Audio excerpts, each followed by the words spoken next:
Hello, magandang araw po mga ma'am sir. Ako po si Liz Nurse Organist. Ang pag-uusapan po natin ngayon ay mga ilang tanong tungkol sa contraceptive implant. May mga nanood po kasi sa dati ko pong upload tungkol dyan sa topic na yan. And may nakita akong mga tanong dun sa comment section. At ito po ay tatalakayin po natin ngayon. Katulad po ng, ano po ba yung advantages ng paggamit ng contraceptive implant, Ma'am Liz?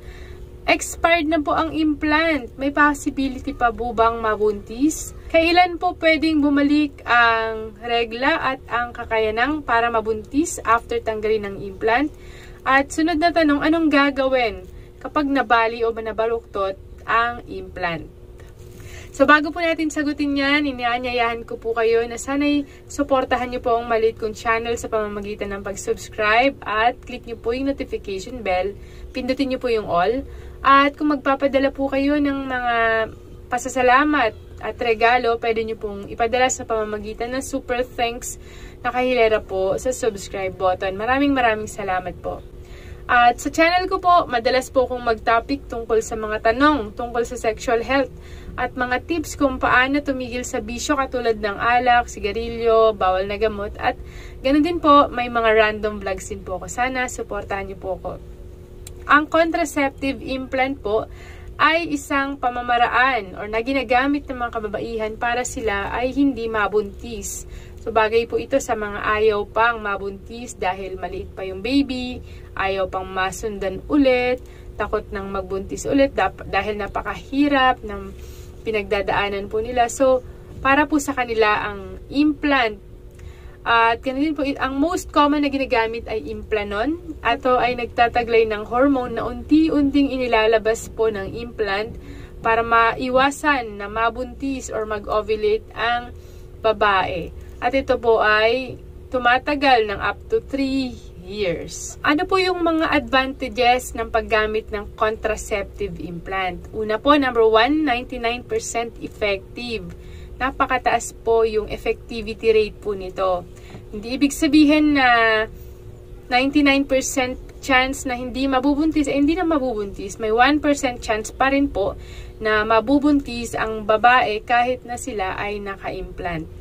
Number 2, long term. Ibig sabihin, up to 3 years po ang protection po ninyo, mga ma'am, para kayo po ay hindi mabuntis. Number 3, reversible.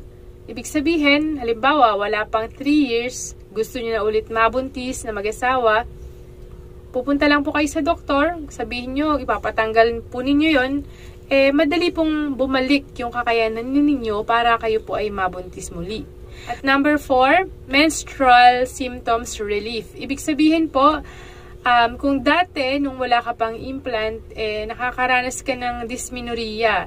Ito po yung pain during menstruation. May mga nag-report na nung gumamit po sila ng implant, dati ay sobrang sakit ng menstruation nila, is nabawasan. Sabi naman ng mga 2% na gumagamit ng implant, na dati ay may dysmenorrhea po sila, pero nung nag-implant sila ay lalong lumala. So, iba-iba po yung effect sa babae. Number 5, hassle-free. So, bagay po ang contraceptive implant sa mga ayaw na sila ay nagkaka-mens. Ay po, ayaw nila nang rineregla sila. So, bagay po sa kanila itong contraceptive implant. At number 5, walang problema sa tinatawag na compliance. Pag sinabing compliance, ito po yung pag-take mo ng, katulad na sa pills, pag-take mo araw-araw, same time each day, ganyan po kasi ang ginagawa sa pills. Samantalang dito sa contraceptive implant, wala kang ganong alalahanin. Kasi once na inilagay na po yan, yung implant po na yan, pwede nyo na pong kalimutan. So, protektado na po kayo. Hindi nyo kailangang uminom daily ng katulad sa pills. Ayun. So, dito na po tayo sa questions. Ma'am Liz, expired na po yung implant ko. Lagpas 3 years na po. Hindi pa po natatanggal. May possibility pa rin po ba ako na mabuntis? Kahit nandyan po yan. Yes po. Katulad na sinabi ko, may 1% chance pa rin na kayo ay mabuntis kahit naka-implant na. At ang mangyayari kapag expired na yung implant at nandyan pa rin, hindi pa rin natatanggal, ang epekto po nito ay magkakaroon po ng tinatawag na impaired fertility na pwedeng magresulta sa ectopic pregnancy. At kasabay na rin po dito yung mga side effect ng paggamit po ng implant ay mararamdaman po ninyo. So, kapag duda po kayo na parang nakakaramdam po kayo ng signs of pregnancy at nandyan pa rin po yung implant po ninyo is kailangan nyo po mag-pregnancy test at kung ito ay positive, pumunta po kayo agad sa doktor para malaman kung ito po ay ectopic or hindi. At kung hindi naman po ito ectopic pregnancy, ay pwede nyo na po ipatanggal yung implant po ninyo at para maituloy yung inyong pagbubuntis. Second question, Ma'am Liz, kailan pwedeng bumalik ang regla at mabuntis muli matapos tanggalin ang implant? So, dito naman sa case po ng nagtanong is tanggal na yung implant niya. Tinatanong niya kung kailan daw babalik ang regla or kailan pwedeng mabuntis. So, ang sagot po is 1 week matapos matanggal yung contraceptive implant ay may chance na po, mataas na po yung chance na kayo po ay mabubuntis. Kaya napakahalaga, once na natanggal na po ay gumamit po kayo ng other contraceptive method katulad po ng condom para maiwasan muna ang pagbubuntis. Meron pong mga kababaihan na matagal bumalik ang regla. Meron pong mga kababaihan na a week lang bumalik na po yung regla nila. Yung iba naman po matagal, inaabot po ng up to 3 months. So kapag lumagpas ng 3 months, matapos matanggal yung implant at hindi pa rin po kayo dinadatnan, ay i-consider nyo na po ang pagpapakonsulta para malaman po yung dahilan kung bakit hindi pa rin po kayo nagkakaroon ng menstruation. Sunod na tanong, Ma'am Liz, ano po ba ang mangyayari kapag nabali o nabaluktot ang implant? So, anong dapat kong gawin?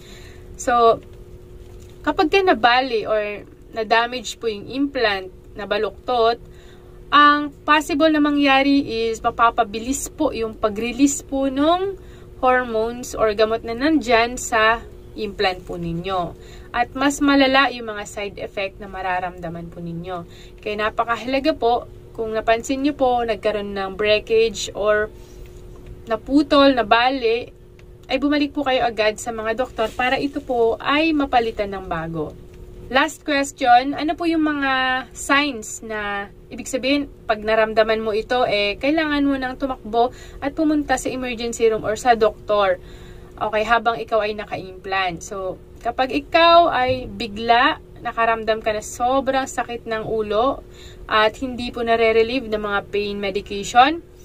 Pangalawa, excessive bleeding. Sobra-sobrang daming lumalabas sa'yo na dugo na kung saan halos namumutla ka na, talagang nahihilo ka na kasi ang dami mo nang naire-release na dugo. Number 3, sobrang pananakit ng tiyan at ng puson. So, sobrang sakit na parang nararamdaman mo every time na ikaw ay nagkakaroon ng menstruation. Number 4, meron po kayong signs of pregnancy. At number 5, meron po kayong signs of infection. Nagnanana na, namamaga, mainit sa pakiramdam dito sa insertion site ng implant.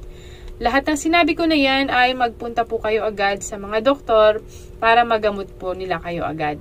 Next question, ano po ba yung pinaka-common na side effect ng contraceptive implant? Ito po yung pagbabago sa regla ng isang babae. So, maraming mga kababaihan ang pinapatanggal nila yung contraceptive implant nila kahit wala pang 3 years dahil hindi nila nagugustuhan or hindi nila naintindihan yung side effect. Iba-iba po yung epekto ng implant sa mga kababaihan pagdating sa tinatawag na menstruation. Yung iba pong mga kababaihan ay hindi dinadatnan at all. Yung iba naman po ay mas humahaba po yung duration ng kanilang menstruation. Yung iba naman po ay mas maiksi. Dating 3 days, 4 days, ngayon 2 days na lang. Yung iba naman po ay nagkakaroon po ng spotting. Katulad ng sinabi ko po kanina, yung iba rin po ay hindi nagkakaroon or wala talagang regla. So iba-iba yung kanilang nararamdaman pagdating sa tinatawag na regla. Ayan, sana'y natuto po kayo sa videong ito. Kung may mga katanungan po kayo, pakilagay na lang din po sa comment section. Sana at mabasa po natin ito sa mga susunod. Tandaan po natin na napakahalaga ang malusog na pangatawan para magamit po natin ito sa paglilingkod sa kapwa natin, higit sa lahat sa ating Panginoong Diyos. Kaya ingat po kayong lagi. Next time po ulit. Ingat po kayo.